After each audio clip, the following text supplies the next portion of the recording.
So this next comedian, he was the host. He's the one who started the Naked Comedy Show 20-odd some years ago, and has brought it to the Edinburgh Fringe Festival, has brought it to Burning Man. He's done the show. And changed my life doing the show. And he was always so kind to me. And I started doing the show in Boston, and it gave me a place to perform and to create. And I fell in love with the show, and I fell in love with him.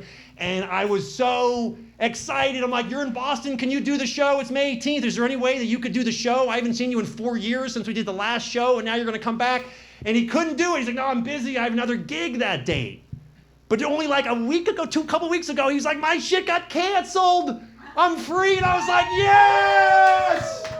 The founder is here, everyone. The originator of Naked Comedy. You're going to love him. Give it up for the original OG of Naked Comedy, Andy Ofiesh, everybody!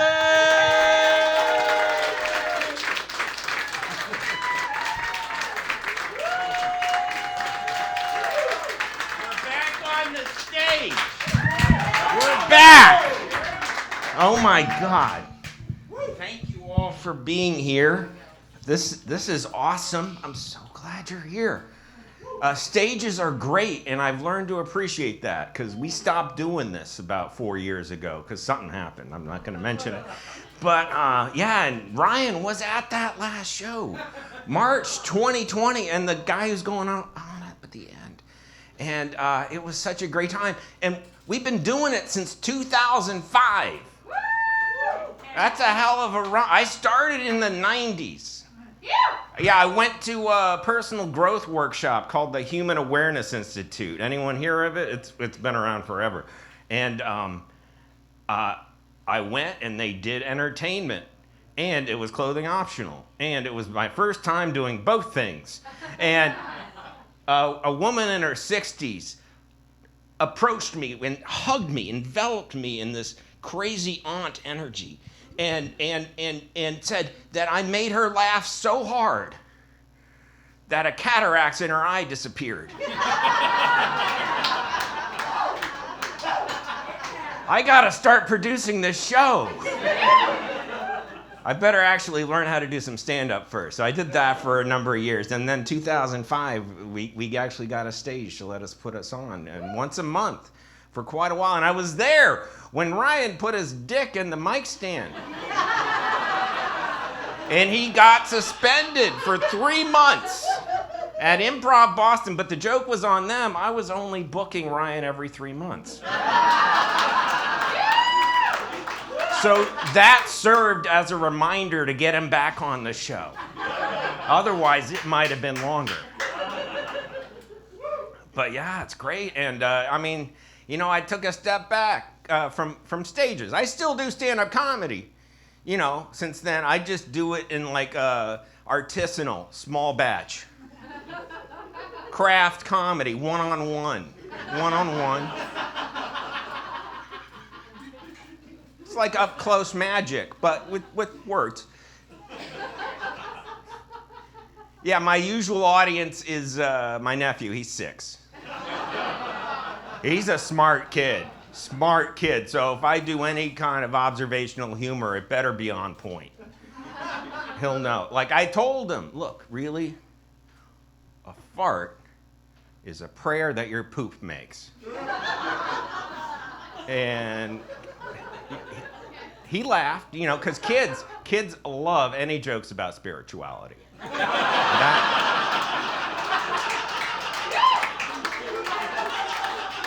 That's true. And it's good to learn. It's good to learn. I taught him. If anybody farts, it's good to say God bless.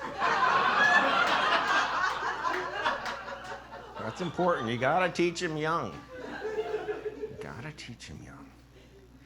Fun. It's a good time. I mean, I've been doing this kind of thing for quite a while, doing stand-up comedy naked for so long, and I still wake up in the middle of the night and go, what the fuck am I doing?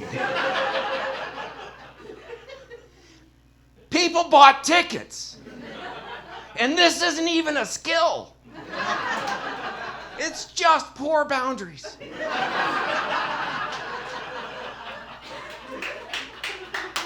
But, hey. I gotta say, I mean, it's more than a gimmick. It's more than exploitative. It just is this weird kind of social experiment. Like, what would happen?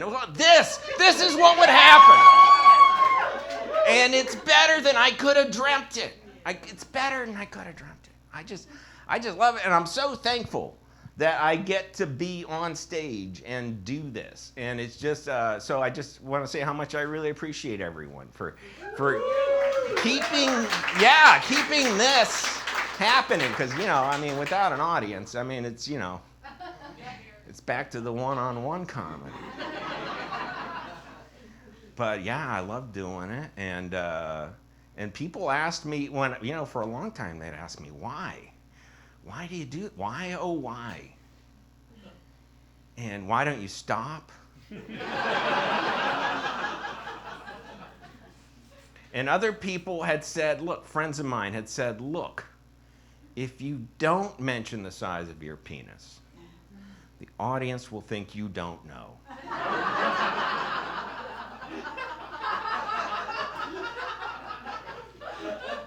Set the record straight. I am aware I have a huge cock. I am aware.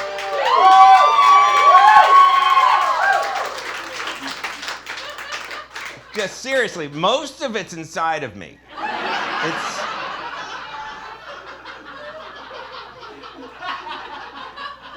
No, I'm holding it in right now. I've got the core locked. I got the Uddiyana Bandha, the Mula Bandha, the Butt Bandha. The bandhas are locked in. This is like a cobra cage. I gotta hold it in. The floor here is dirty.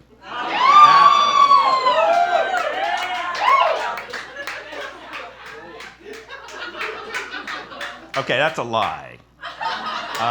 It's pretty clean for a stage. I gotta hand it to Main Street Museum, one of the nicest stages I've ever stood on. Yeah, so, yeah, and yes, I'm aware. I have a small penis. It's small. When I play sports, I wear a sippy cup.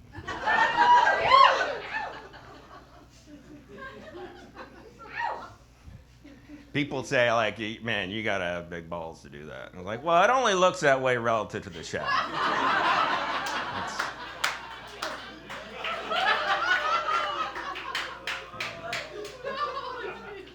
But people say, why do you do this show? And I really think at its heart is it's just an exercise in loving your own body.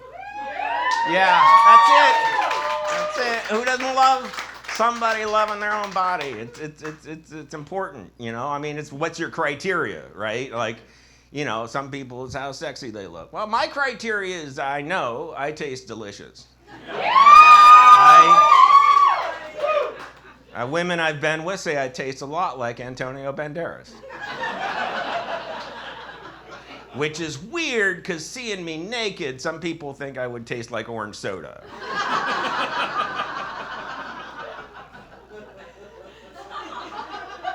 But you gotta find a way in. You gotta find a way into loving your own body. I mean, I've lost some pounds. I've lost a few pounds, but I'm also down a cup size. Love that too. Love that too. Now, another question people often ask is, what's different now? What's different now that you're getting back into this? And I was like, one thing is different is, like, I'm trying to make everything in my act gender neutral. That's the thing now. I want to be gender neutral. So I no longer talk about my girlfriend. They're my partner. I talk about my partner, and, my partner's vagina's none of your business.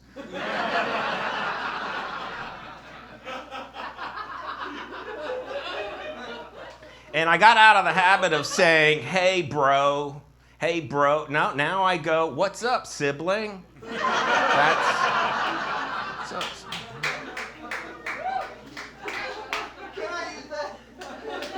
These are all usable. These are all usable until the point at which you're taking up stand-up comedy and you go on before me.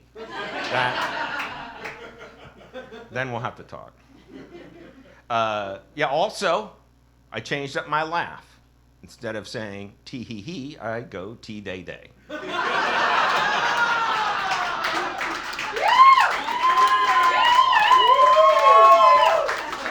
Bit of a shift.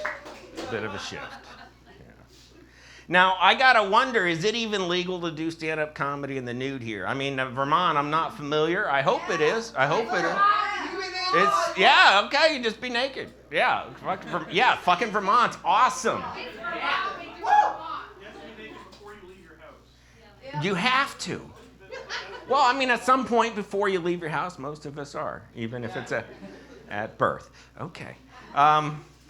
But in Cambridge, where I used to do the show at Improv Boston, it's Improv Boston, but it's in Cambridge. I couldn't do the show in Boston. I couldn't even do it in Somerville. Somerville's supposed to be pretty hip. No naked comedy in Somerville. Just Cambridge, and only if it's not a strip show. Okay. Well, what's the difference, right? I had to ask. We went to the town, and we got the criteria. You can't. Well, I mean, the main thing is it's not zoned for strip clubs. So you're just not allowed to strip. So there's certain things we can't do. For instance, we can't play Slow Ride by Foghat.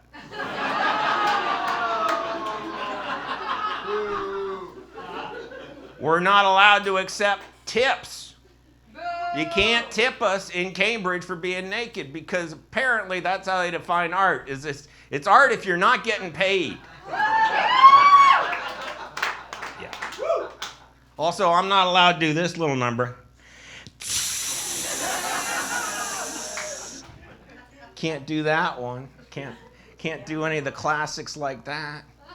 Yeah, and what else? Oh, this is it. They told me, look, you're not allowed to do any sexual acts. You can't touch the audience. You can't have sex with audience members.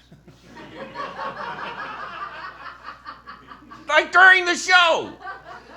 Which, to me, I took that as an implication that, hey, just throw on tassels and a G-string, and I'll blow every one of you. I think that's pretty fair. I'd say that's fair. Only problem is, if I got the tassels on, the tassels will tend to tickle your knees.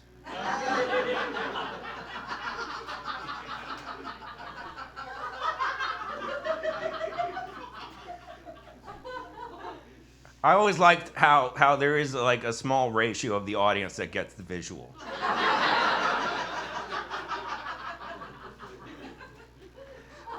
Nobody seems to feel the need to ask for clarity. And some have said, look, why don't you just wear shorter tassels? And I tell them you can't make a good propeller with the short ones.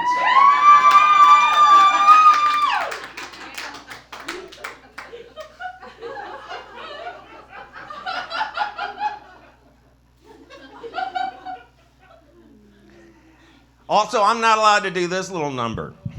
All right, here we go. Let's set this up.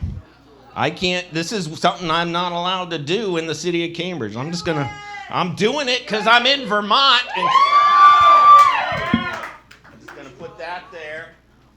All right, yeah, none of these mic stands are gonna be good for this. So I'm just gonna have that there. All right, and then we're gonna just do this. Take it easy. Let's go like a little further away here. Okay.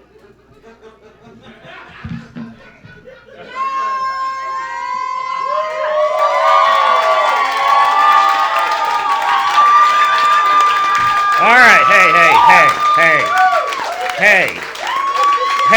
stop applauding or I will pass the fuck out. All right, so City of Cambridge says you can do a naked headstand, but what you're not allowed to do is this.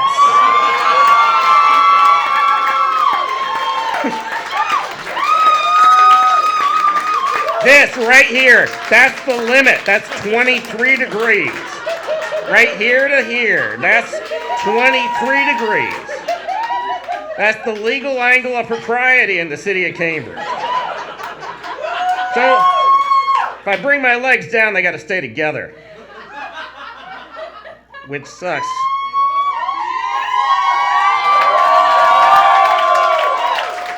That sucks, because that's hard. Also, it has a tendency to make my penis disappear. So then I gotta go the other way. Which in nature, we call presenting. But in the comedy world, this is known as the bit that makes my mother cry.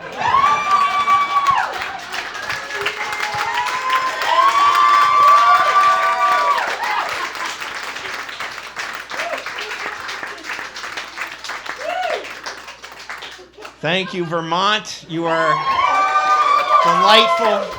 White River Junction, my new favorite place in New England, and I will be back. Thank you, and have a great night. Andy Ofiesh, everybody!